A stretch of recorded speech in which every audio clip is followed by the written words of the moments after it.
Welcome to the channel, everyone. So you guys unanimously voted that I bring back my React videos. So here we are. Welcome to a Christian Reacts. But I don't know if I'm going to call it that just yet, because everybody has that. So it'll probably just be his word only reacts. But anyways, I don't know. So we're going to be reacting to Tyranids Hive Fleet Leviathan. This is Baldermort's Guide to Warhammer. I'm sure you guys know. And if you haven't, please subscribe to him and like his content because, of course, this is his video, right? It's not necessarily my content. But, of course, I'll put my own flair. And I do things a little bit differently. I will bring up a little bit of scripture, but it's not going to be your typical stuff, I'll just say. But before we get into that, I kind of want to set the mood.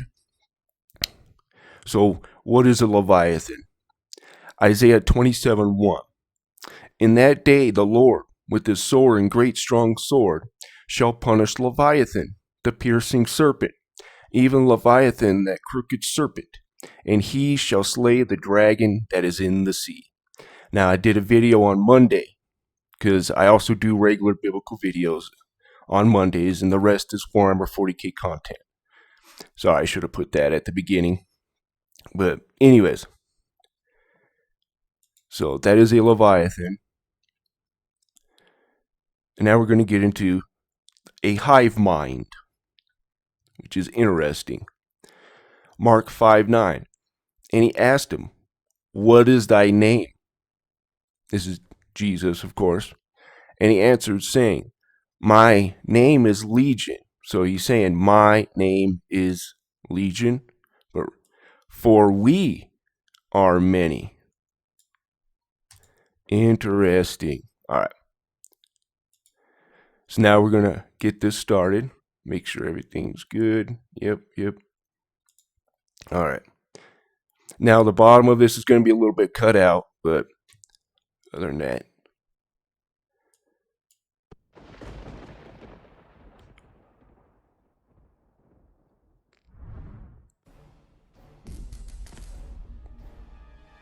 Wargamers Welcome, Unification. gentle listener. I am Baldermort, and I wish to introduce you to the factions and forces of the Warhammer 40k universe. Today, let us discuss the most dangerous of all of the hives of the Great Devourer, the Tyranids. One of them. But please do bear in mind that this is an introduction only. Imagine that scene right at the foot of your bed. Anyways, I will go into greater depths on the Tyranids in general, and Hive Fleet Leviathan in specific, as time permits. So, let us begin. Hive Fleet Leviathan is by far the largest, most tactically and strategically savvy, and the most biologically powerful of all of the Hive Fleets yet to arrive in the Milky Way galaxy. Leviathan's onward rush has clearly shown the unfathomable danger of the swarms to the entire galaxy, which they now invade. The Blood Angels know that all too well, don't so they? intense, so real, that once implacable enemies will need forge alliances if they wish to even hope to survive. So great a threat that even the silent king of the Necrons, that ancient army of soulless killers who despise everything and anyone who draws breath, even he has come back from his abdication to lead his race and to forge accords with the other inhabitants of the galaxy, all to the one point: the resistance of the Great Devourer. That you are the resistance. Anyways, I just wanted to say that. Tyranids. And of course, I gotta stop it. I know it probably annoys you guys. It annoys me too, but for copyright reasons. Now, let us lean on existing wisdom before we get to the heart of the matter.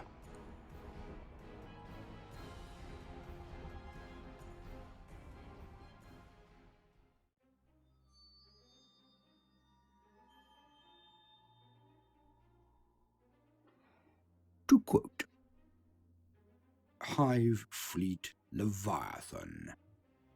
At the close of the 41st millennium, the largest and greatest of the Tyranid hive fleets descended upon the galaxy. The hive mind had learnt well the lessons of its earlier invasions, and this new Which is why I'm guessing it's called Hive Fleet Leviathan.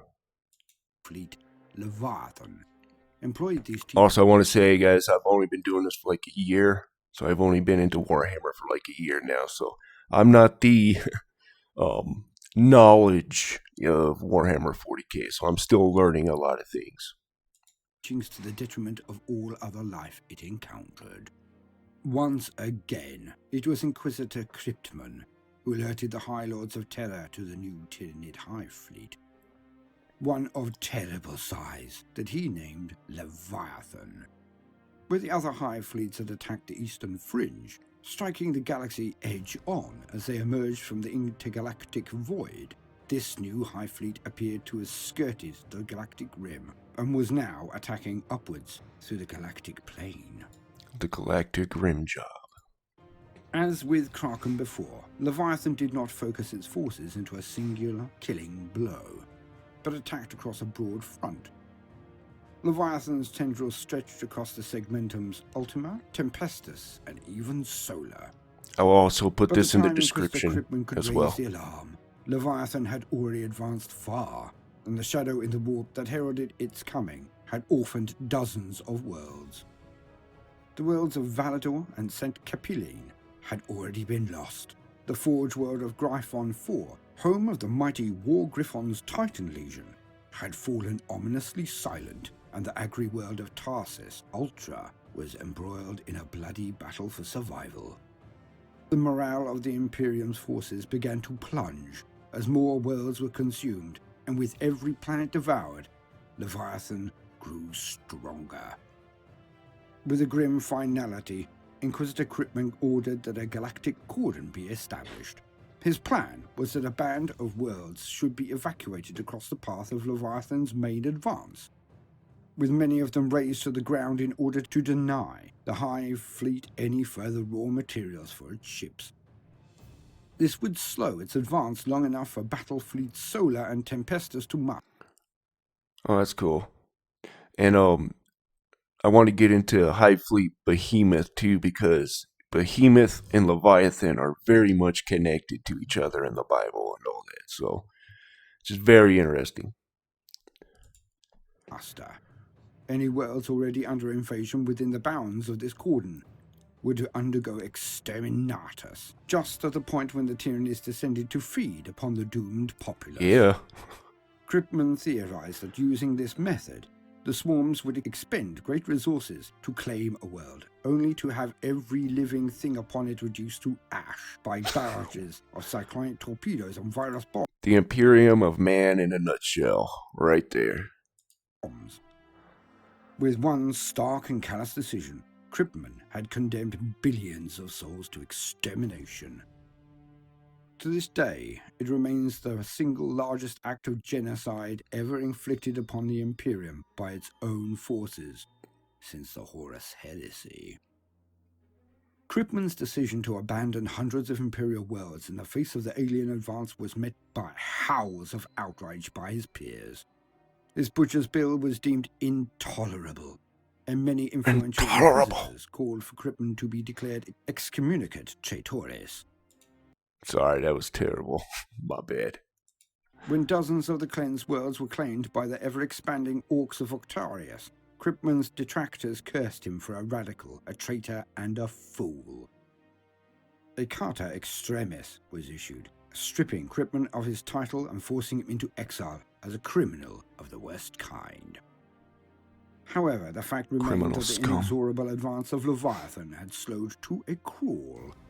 Cryptman had bought the Imperium time, that most valuable of commodities, at the expense of Amen to that. Worlds. He had resolved that the many lives he had sacrificed would not be lost in vain, and had put into action a plan aimed not merely at slowing the advance of Hive Fleet Leviathan, but at dealing it a fatal blow. Despite being cast out of the Inquisition, Cryptman could not abandon his fight against the hive mind. As Leviathan continued to spread its tendrils into the Imperium, he took it upon himself to harness the power of the swarm. The former Inquisitor claimed that he could not only defeat Leviathan, but in doing so, he could rid the Imperium of the galaxy's native enemies. Though many of his few remaining allies labeled him a reckless menace, it could not be denied that he understood the Tyranids as no other did. But as the Imperium... Also, like in the beginning there, support Baldermort's Guide to Warhammer 40k. The video will be in the description, but it's this channel here, Guide to Warhammer. Sorry, my bad. But anyways, I did want to bring this up real quick, actually. So these are some weird entities here. And this is a very interesting part here. So Revelation 9:9. In those days shall men seek death, and shall not find it, and shall desire to die, and death shall flee from them. And the shapes of locusts were like unto horses prepared unto battle. Now, what you'll hear in modern day, right, is that these are helicopters and stuff like that. No, these are actual entities. But anyways, I digress. And on their heads were as it were crowns like gold, and faces were the faces of men, and they had hair as the hair of women, and their teeth were as the teeth of lions, and they had breastplates and the breastplates of iron, and the sound of their wings was as the sound of a chariot of many horses running battle. Now let's see, right. And they had a king over them. So this is that hive mind mentality with these entities here, which is the angel of the bottomless pit, whose name in Hebrew tongue is Abaddon, or the destroyer, right? This is the same one that's in Exodus and also called the Assyrian. So very interesting stuff. So now we'll get back to the video.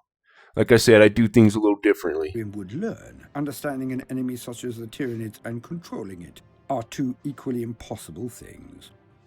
Determined to provide his theories also helps right, with copyright Crittman as planned well. to use a tendril of Leviathan to eliminate the Ork Empire of Octarius. The Imperium had long been embroiled in an ever-escalating war against the Orks in this region of space, and despite huge influxes of reinforcements, resources that Crittman deemed would have been better served fighting the Tyranids. The Orks were dominating the war. Crittman's gamble was to change the balance of power forever. Enlisting aid from a squad of Death Watch Space Marines who still... and to eat a bunch of biomass. ...had faith in him, Crittman captured a live brood of gene stealers and then loaded them onto Perdition's Flame, a space hulk that had emerged from warp space ahead of the approaching Hive Fleet. As the Tyranids awoke from stasis, Crittman destroyed the moon of Geist, and in doing so diverted the hulk's trajectory towards the Orks. Within weeks, the Tyranid infestation had spread to dozens of worlds. The hive mind had sampled a new feeding ground, and in response, a tendril of Leviathan veered towards Octarius. At first, it appeared that Crittman's gamble had succeeded. As Tyranids and Orks fought an endless war across the sector, the Imperium was content. Probably helped out a lot, somewhat, anyways. Out. However, both Orks and Tyranids are races that thrive on war. Greenskins Facts joined the war from light years around, and every Ork devoured provided yet more biomass to feed the growing Tyranid swarm.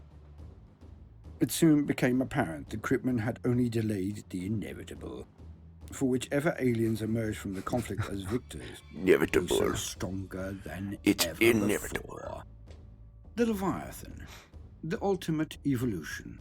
The Leviathan is the greatest Tyranid threat to assail the galaxy thus far. The largest and most fearsome hive fleet ever recorded. Terrible. So vast is its reach that seemingly no corner of the Imperium is safe, and with every passing year it thrusts more and more tendrils through the void, devouring entire sectors and civilizations, adding to its prodigious stocks of biomass. Yet it is not merely the size of the Leviathan that makes it such a formidable threat, but the accumulated lessons that the hive mind has learned, bolstered by every previous Tyranid incursion into the galaxy. There are few foes that can surprise the hive fleet, Few tactics that would take it unaware, for the Tyranids have encountered them all. Leviathan's synaptic network is also more sophisticated than those of previous incursions, allowing the hive mind to conduct uncannily coordinated combined assaults on land and from the skies. Attacking simultaneously on all fronts, with every organic tool at the hive mind's disposal, Leviathan chokes and crushes the life from its prey before feasting on the ruined remains. The sheer scale of the advancing hive fleet poses another dilemma for its target. Man, you gotta imagine how tough that would be fighting an enemy like the Tyranids. I mean, you would gain ground, and then they would just get some biomass and retake that ground. But you can't. You know what I mean? So that'll be rough. Where Leviathan approaches, the shadow in the warp is magnified. And you got to give at least the Imperium of Man credit, as they're still fighting even though there's like zero hope, you know? So you got to give them credit. And its reach extended, for the Hive Fleet's synaptic network is far stronger than that of any other Tyranid host. The Imperium has suffered greatly due to this phenomenon, as communication is broken across vast swathes of its territory. When Hive Fleet Leviathan's super swarms enter the battlefield, broods of zoanthropes and towering maleceptor organisms ensure that its nullifying aura stretch far indeed, smothering the latent abilities of any psychers who are sent against it and leaving its prey isolated and terrified. The war in Octarius. Cribman had lured Hive Fleet Leviathan into Ork-held Octarius sector in the hope that the two alien species would annihilate each other.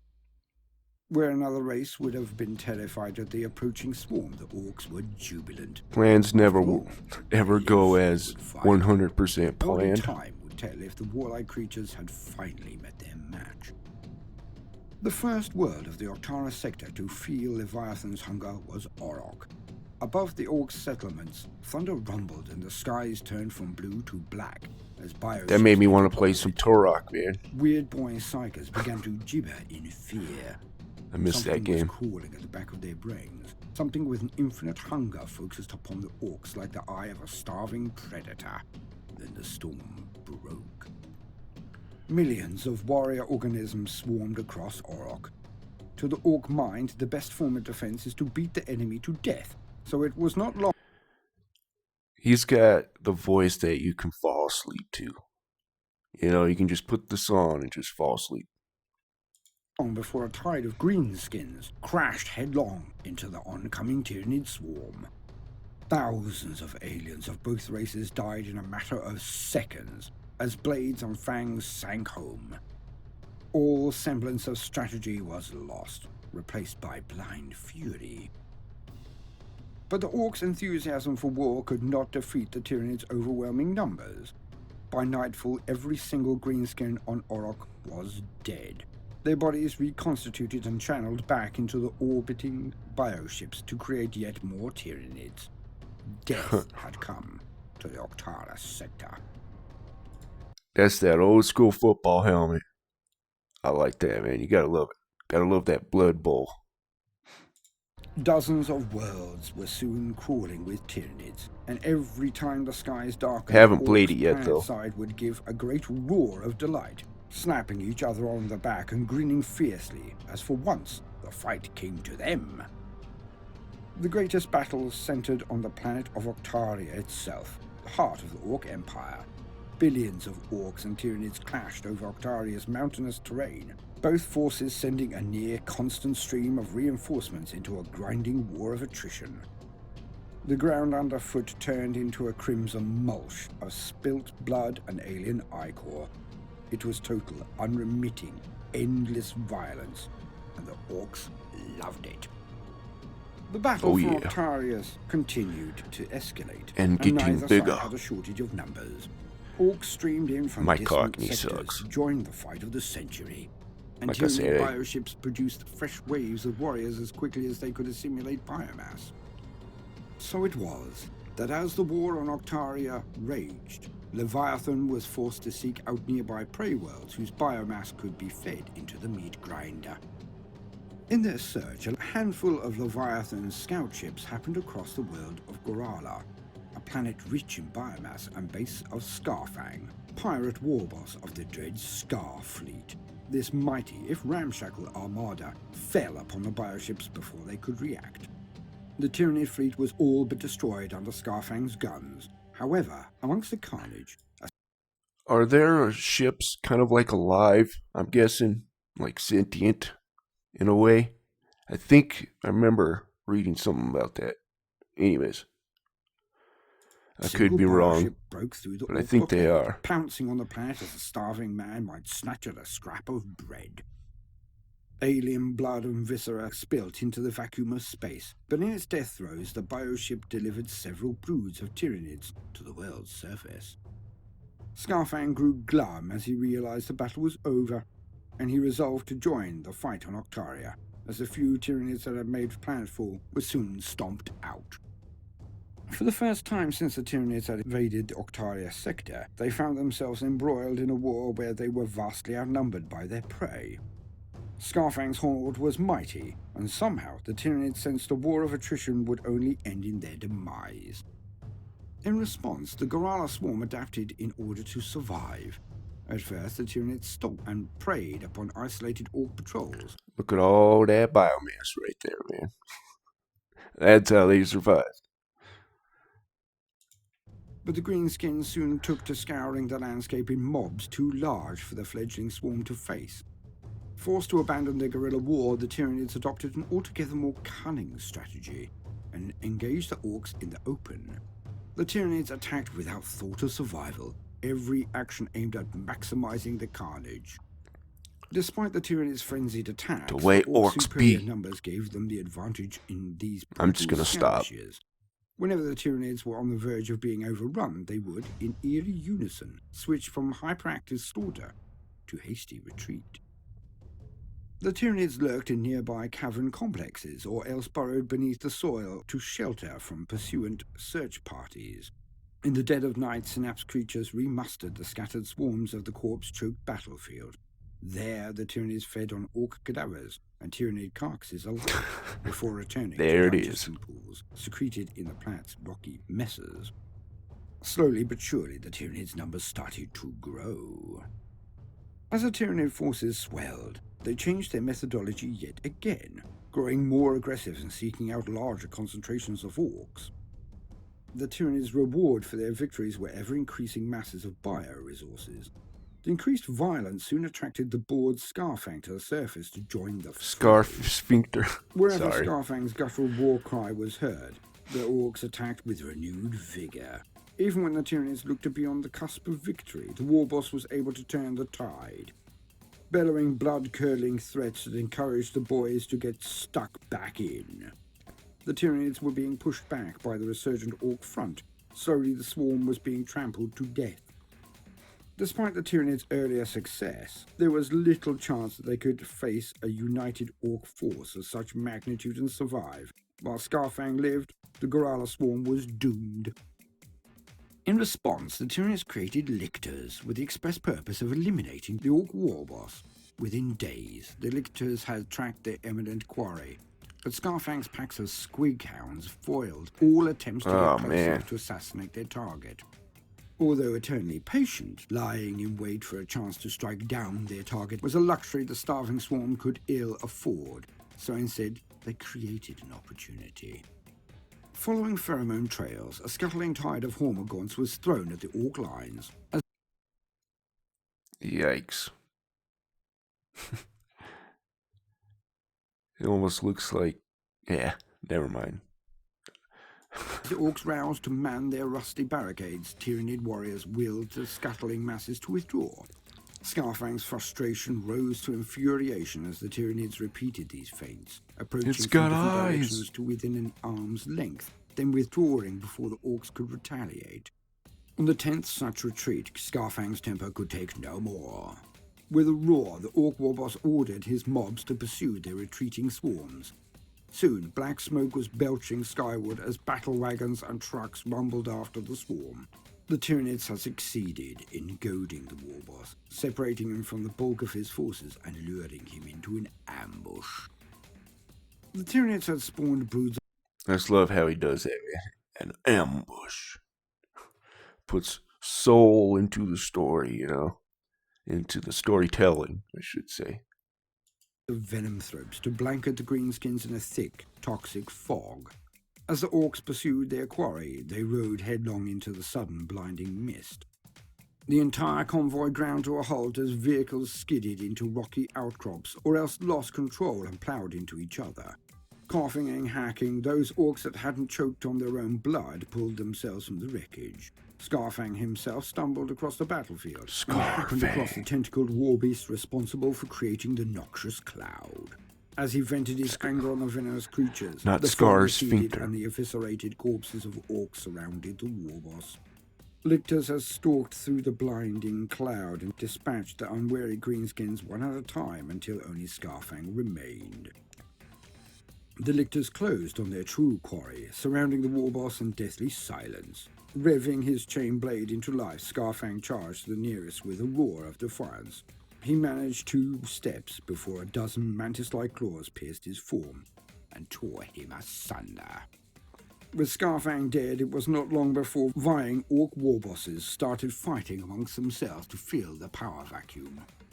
The Orks would take over the galaxy if they would just stop fighting each other, soon divided, and the Maybe not disparate necessarily take bands over the became galaxy. easy prey to the united They would be a Tyranids. force to be reckoned with, like they Each already was are. isolated and destroyed in quick succession. Within days, the Orks of Gorala had been slaughtered like cattle. The Tyranids gorged themselves on their flesh. Sounds like From the America digested today. remains of Gorala, the swarm created new bioships We and just set stopped forth fighting to rejoin against the Hive each Fleet other. at Octaria, the biomass it had consumed destined to fuel the next phase of planetary invasion. Though the war for Octaria rages still, one thing is already clear. Despite the machinations of Krypton and the ferocity of the Orks, Leviathan shows no signs of stopping. The Tyranids are not only surviving the Octarian war, they are thriving in it.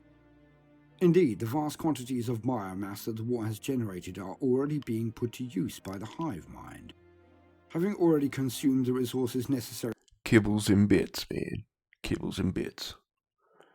Sorry, that's an old school boomer to take power right its there. inexorable push towards the galactic Boomer war, shooter take. Leviathan has begun to leave prey worlds behind for the next wave of the Tyranid invasion to consume. These pre-digested planets provide essential feeding grounds for nascent hive fleets such as Hydra and Kronos. Even worse for the galaxy's warring races, tendrils of formidable Octarian Tyranids spawned from the most potent Ork biomass are beginning to detach from the main host and push into new territories. Territories. I'm sorry, Baldermort. I'm butchering your voice. This recounting is from the existing wisdom and existing lore, but there is so much more. In recent releases, Gazgul Mag Uruk Thraka, the prophet of the Ork gods. There you go, Chroma. There you go.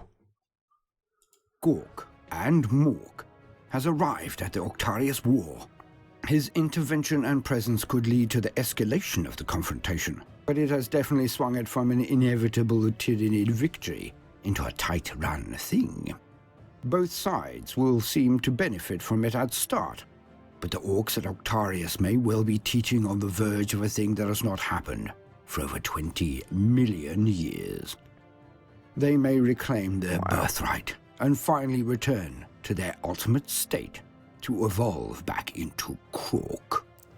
But even so, Leviathan is gaining fundamentally important DNA and experience in this war. Their tactics and strategy improving exponentially, and the beasts of war being improved by the hour. If the Orks should fail, then the Tyranids that come out of this war will be augmented to a level that may well be unstoppable, should even the Silent King, Tau, the Imperium and the Eldari entire all make common cause. If anything, this one confrontation could well decide the fate of the entire galaxy. Galaxy. Now, I must Why do I conclude even keep this trying? entry, but do know that Just shut up future before I video insult will cover Dave. the other most interesting and entrancing of the wars that Hive Fleet Leviathan now wages, that of the assault of Imperium Nihilus and their confrontation with the Blood Angels. Gentle listener, I have been Baldermort, your faithful servant. If you have enjoyed my introduction to Hive Fleet Leviathan, do consider liking and subscribing. If you do so, then please do also consider hitting the notifications button. I would not wish you to miss out. If you are a regular... Okay, we're to go ahead and end this video here. I appreciate everyone for watching, and you guys have a wonderful day.